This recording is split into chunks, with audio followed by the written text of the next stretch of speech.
그렇다면은 지금 현재 대표님이 파악하고 계시는 통합당 지지율은 몇 %입니까? 자체적으로 목표를 삼고 계시거나 지금 확보하고 계시는 지지율은? 지지율은 여러 다양한 지표가 있죠. 우리 당내에서도 할 때마다 좀 차이가 있습니다. 그것을 지금 단계에서 말씀드리는 것은 큰 의미가 있는 것은 아니고, 저희들은 4월 15일을 우리의 목표 일자로 삼고 있습니다. 그때 반드시 승리하겠다, 그런 말씀을 드립니다. 네, 알겠습니다. 다음 질문 이어주시죠. 보도에 많이 나오고 계시는 분들 중에 이제 홍준표 전 대표를 포함해서 김태호 전 의원님, 뭐 윤상현 전 의원님 등이, 이분들이 다 공천 탈락 불복해서 무소속 출마 얘기를 하고 계십니다. 민주당에서는 이런 분들을 영구 제명하겠다고 하는데요. 통합당의 입장은 어떻게 되십니까? 자유민주 세력 모두가 힘을 합쳐야 문재인 정권의 실정을 막아낼 수 있습니다. 그리고 무너져가는 대한민국을 다시 세울 수가 있습니다. 모두 합쳐서 문재인 정권을 극복해내야 된다고 하는 이것은 지금 시대 정신이고 대의입니다. 그렇다고 하면 자유민주 진영에서 함께 노력을 해왔던 좋은 자원들이 모두 하나로 뭉쳐야 될 때, 지금 바로 그런 때입니다. 이럴 때 분열은 국민들께서 허락하시지 않으실 겁니다. 그 결과로 말씀해 주실 것입니다. 저희는 지금 이런 엄중한 상황에서 분열을 일으키거나 또는 초래하는 이런 일들을 우리 당을 사랑하시고 그동안 많은 역할을 해보셨던 분들이 선택하지 않으셨으면 좋겠다, 이런 생각을 갖고 있습니다. 그 말씀은 이분들이 돌아오시면 받아주신다는 얘기신 거죠? 저희들의 바람을 지금 말씀드렸습니다. 그리고 그분들이 과연 알려져 있는 이런 우리 당의 입장과 다른 그런 행보를 하실 것인지, 하신다면 어느 정도에 이를 것인지, 이런 부분에 관해서는 상황을 좀 주시할 필요가 있다고 생각합니다. 그렇게 안 해 주실 것을 기대합니다. 홍준표 전 대표께서는 황 대표님이 협량 정치다, 쫄보 정치다, 당내 경쟁자 쳐내기 급급한다 라며 지금 반발하고 계십니다. 이분들의 그 입장에 대해서 어떻게 생각하십니까? 저는 대통합 과정에서 또 혁신 과정에서 대표로서의 권한을 행사하지 않겠다, 국민들에게도 말씀드렸고 실제로 그렇게 한 부분들이 적지 않습니다. 저는 대한민국을 살리기 위해서 필요한 인재들 얼마든지 들어와서 여기서 제 역량을 다 발휘해야 된다, 그런 생각을 하고 있습니다. 제가 저를 위해서 사고의 틀을 좁게 이렇게 생각한 바가 없습니다. 그리고 이 대통합 과정에서도 우리는 문으로 활짝 열고 누구든지 헌법 가치를 존중하는 분들이면 다 합하자라고 말을 했는데, 왜 우리 당 안에 있는 분들에 대해서 제가 협량한 입장을 갖겠습니까? 그렇지 않습니다. 네, 박근혜 전 대통령 얘기를 좀 여쭤보겠습니다. 얼마 전에 옥중 서신 형태로 메시지를 내놓으셨는데, 그걸 보시고 대표님께서 천금 같은 말씀이라고 하셨습니다. 어떤 부분이 천금 같았습니까? 분열의 움직임들이 조금씩 보이고 있을 때 한 구석에 작은 구멍이 나면 그 뚝 전체가 무너질 수 있는 것이죠. 그런 균열의 조짐이 크지 않더라도 보이고 있을 때 대통령께서 그 말씀이 큰 야당, 우리 미래통합당을 말씀하시겠죠. 중심으로 뭉쳐야 된다.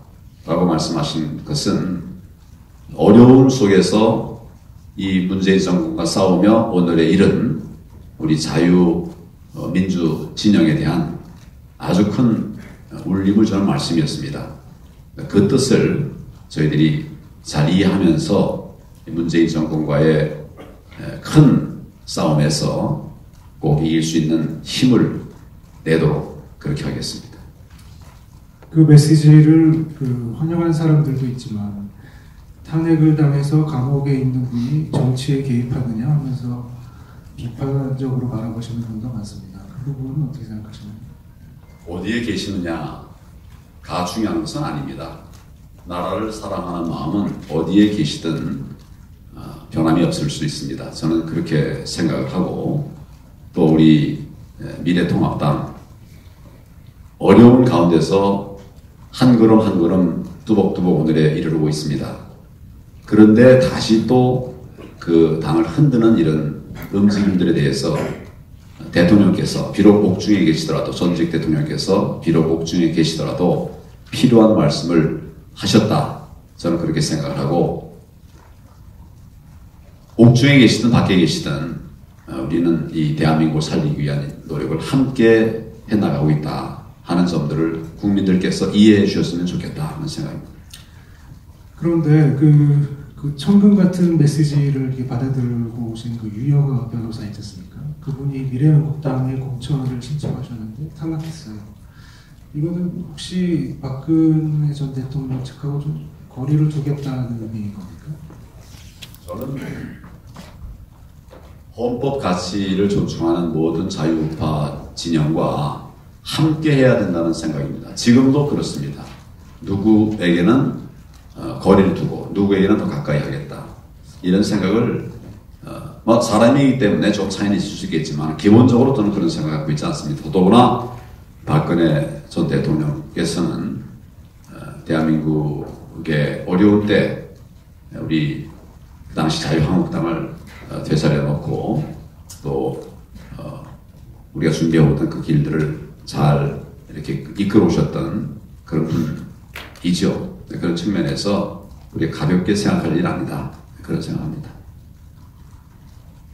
그럼 한 가지만 마지막으로 더 여쭤볼게요. 이번 총선에서 박근혜 전 대통령의 영향력이라고 할까요? 얼마나 있을 거라고 생각하고 계신지요? 저는 모든 우리 자유민주 진영이 힘을 합해야 된다고 생각합니다. 비율이 어느 정도인가? 이것은 염두에 둬본 일이 없습니다. 작은 힘, 큰 힘 다 모아서 함께 문재인 정권 심판 큰 싸움을 해나가야 된다 생각합니다. 잠깐만요. 이 대목에서 제가 사회자가 좀 개입을 좀 하겠습니다. 태원준 의원 질문 중에 유영아 변호사 공천 탈락의 정치적 의미에 대한 질문은 답변 자체를 좀 안 하셨다는 좀 생각이 좀 들어서 요거는 다시 제 질문을 드릴 수밖에 없습니다. 어찌됐든 천금 같은 메시지를 들고 왔다라고 했다는 그 유영아 변호사가 공천 신청을 했는데 유영아 변호사만큼은 공천 달라라는 메시지로 해석이 있었고 안 됐고 박근혜 전 대통령하고 거리를 두겠다는 뜻으로 해석은 나오고 있고 이제 설명이 좀 필요한 대목입니다. 좀 구체적으로 답변을 좀 힘드시겠지만 좀 해주시죠. 이 대목. 박근혜 전 대통령께서 특정인을 공천을 줘라, 써라 이렇게 말씀하실 분이 아닙니다. 어떻게 해야 우리 자유우파가 승리할 수 있겠는가 그런 관점에서 말씀하셨다라고 생각을 하고 유영아 변호사에 대해서는 미래한국당의 공천관리위원회에서 아마 나름대로의 충분한 검토를 거쳐서 결론을 냈다고 생각을 합니다. 그렇군요. 그럼 이제 같은 맥락에서 이 질문 털고 가겠습니다. 지난번 대선 때도 같은 질문을 드려서 민망했고 답변하시는 황 대표님도 민망하셨고 그때 별명도 얻으셨습니다. 황세모. 이제 민망하지만 다시 한번 여쭙지 않을 수가 없습니다. 박근혜 전 대통령 탄핵 O입니까 X입니까? 저는 답할 수 있는 부분에 대해서는 해야 할 때 정확하게 말을 해왔습니다. 말뿐만 아니라 조치와 결단도 했습니다. 그런데 안 해야 될 말을 아무 때나 하지도 않았습니다. 그리고 신중할 때는 신중해야 된다고 생각합니다. 지금은 우리 자유우파가 힘을 합쳐야 될 때입니다. 과거 일로 분열하고 나뉘어서는 안 됩니다. 그런 관점에서 저는 과거를 넘어서 미래로 나가자. 우리가 싸워야 할 상대는 반민주 세력 아니냐, 이런 입장을 가지고 있고 지금도 같은 마음입니다. 질문 정정해서 드리겠습니다.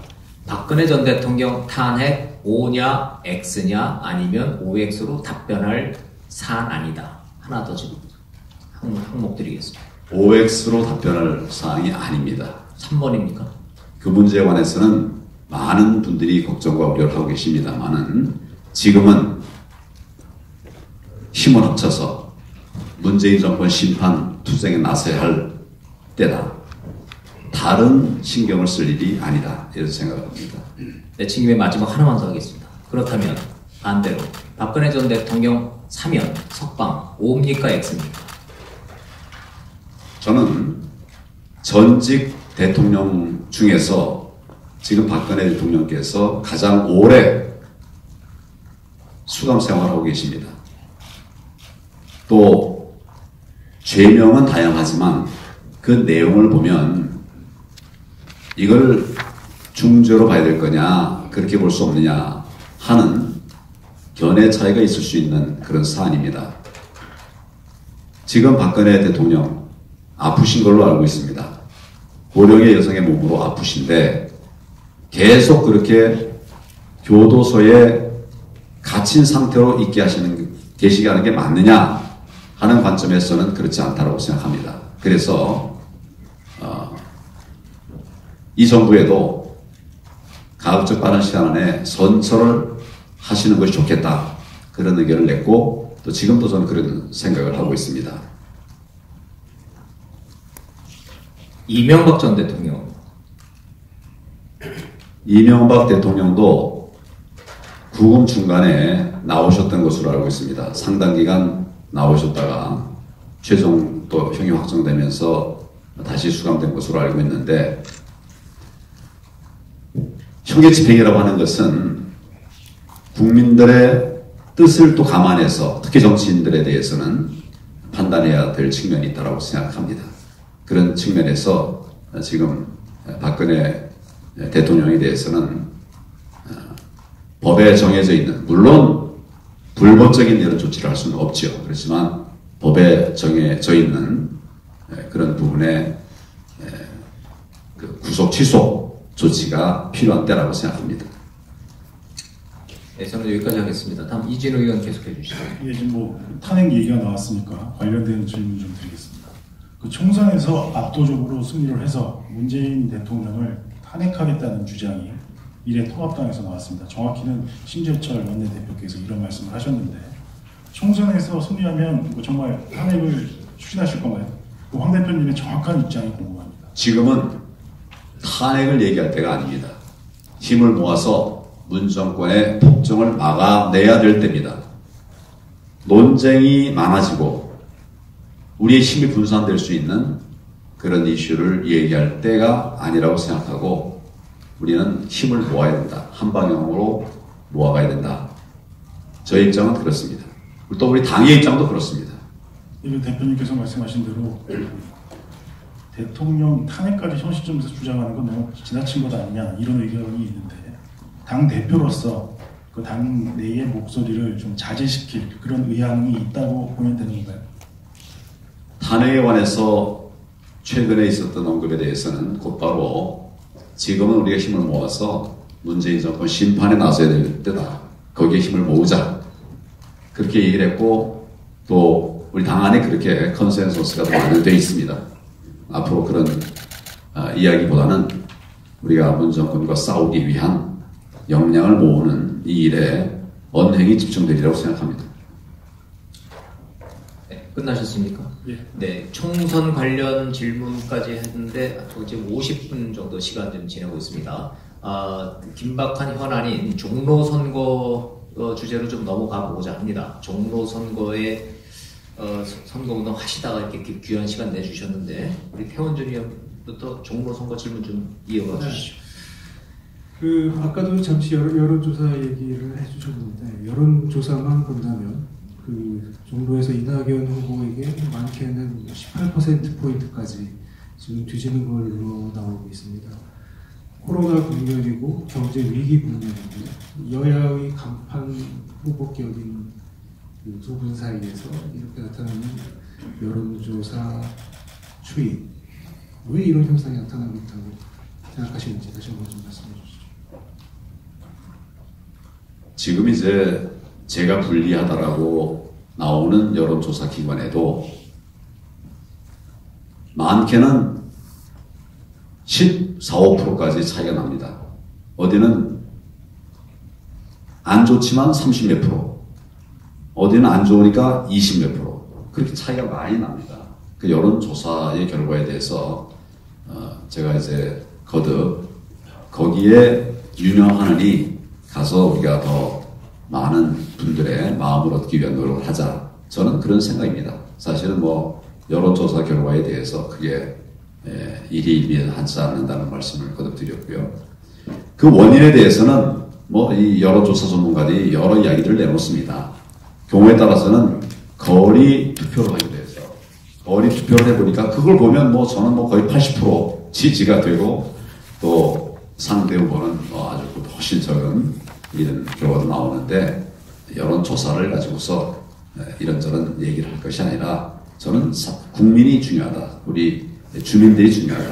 주민들의 마음을 얻기 위해서 주민 속으로 들어가는 노력을 계속하면 앞으로 3주 남았는데 국민들께서 진정성을 보고 요즘도 이제 제가 현장에 가면 처음 봤다는 분들도 있어요. 워낙 이제 좀 늦게 들어가서 많이 다니지 못했기 때문에 저 나름대로는 뭐 아침부터 일찍 새벽부터 밤늦게까지 다니고 있습니다만 아직 보지 못했다는 분들이 있는데 보면 좀 나아지는 것 같습니다. 보면 좀 어려웠던 지역의 분들도 바뀌는 것 같습니다.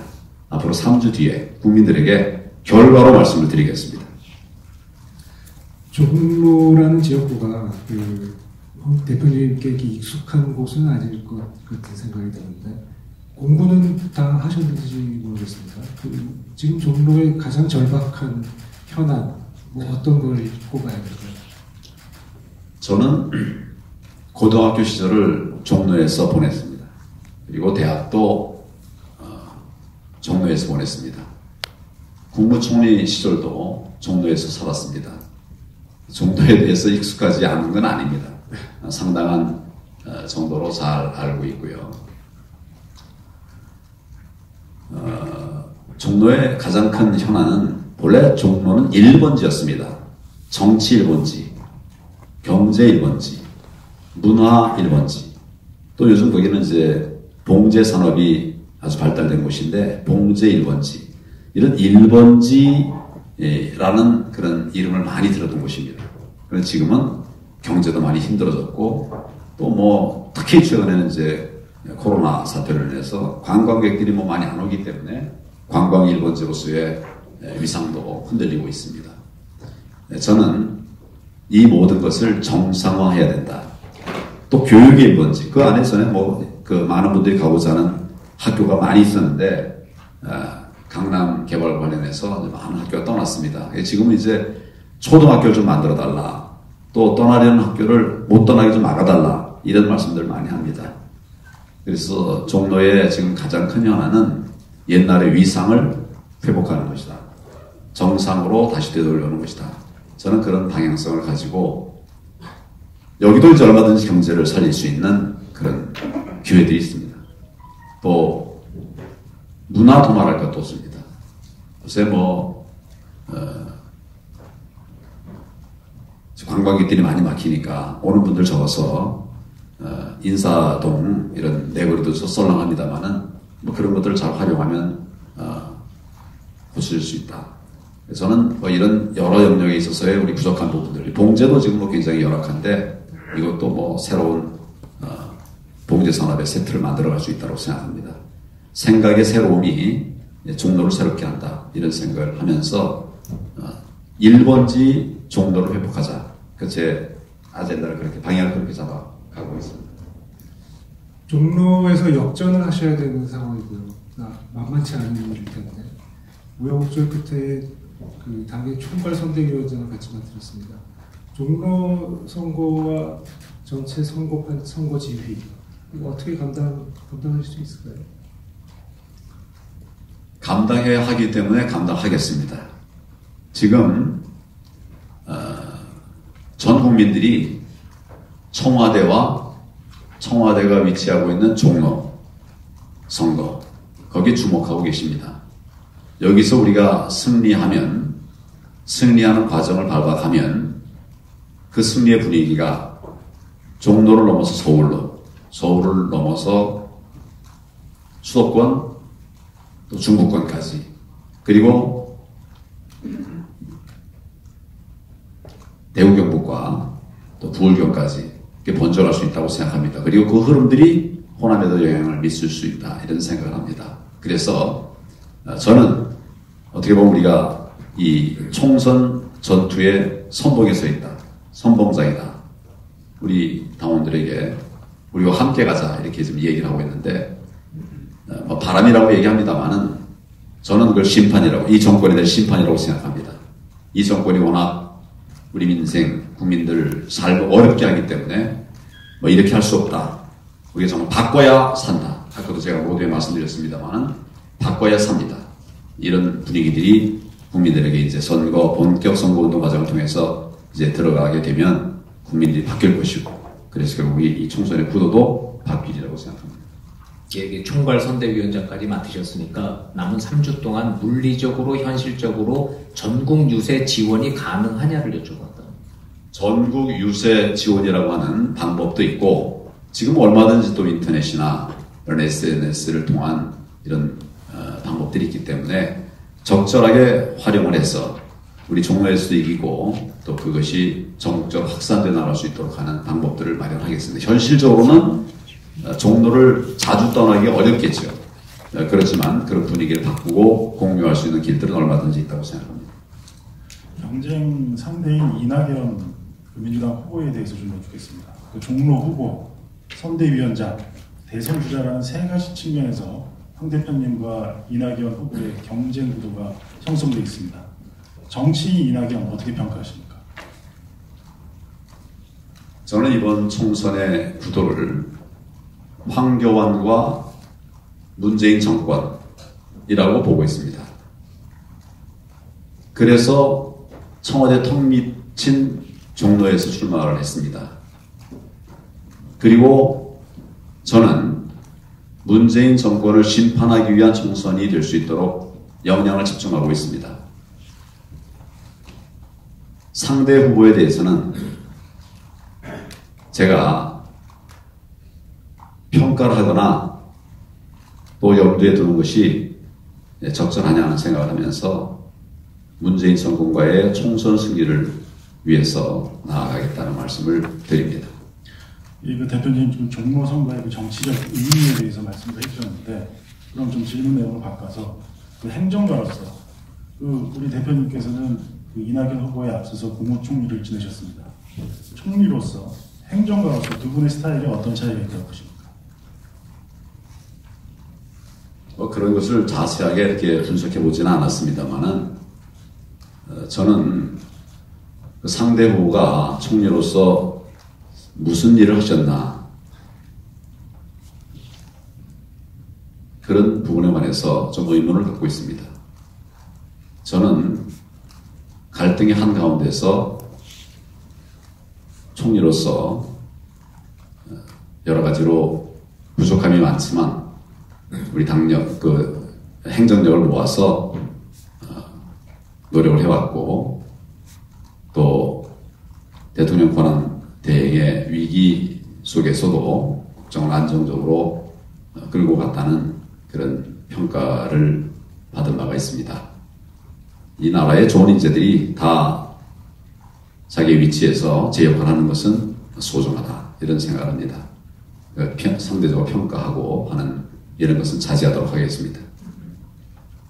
종로 선거 관련해서 신승근 의원 마지막 질문 준비를 해놓으신 것 같은데 여러 의원들이 여쭙기가 저희가 여쭤보라고 해서 여쭙는 겁니다. 승리를 자신하겠지만 만약에 종로 선거에서 지신다면 어떻게 하실 겁니까? 정치를 계속하실 것입니까? 저는 지지 않을 일이라고 생각합니다. 그러니까 영어에 이루어지지 않을 가정이라는 말이 있는데 우리 노설 의원님의 말씀은 그렇다면 이 자리에서 아예 배수진을 들고 나는 반드시 이길 것이기 때문에 진다면 정치를 그만두겠다 선언하실 생각이 있습니까? 배수. 이루어지지 않을 가정을 전적 다시 말씀을 묻기 때문에 저희는 반드시 총선에서 이길 겁니다. 그리고 그 선두에 제가 있을 것입니다. 그렇게 안 되면 우리 자유 대한민국 미래가 없습니다. 지금도 무너져서 국민들이 힘들어하십니다. 제발 살려달라고 말씀하십니다. 그런 나라 계속되게 할 수 없습니다. 그렇게 해서도 안 됩니다. 반드시 이겨낼 것입니다. 그리고 국민들에게 그 결과로 말씀을 드리겠다는 점을 거듭 말씀드립니다.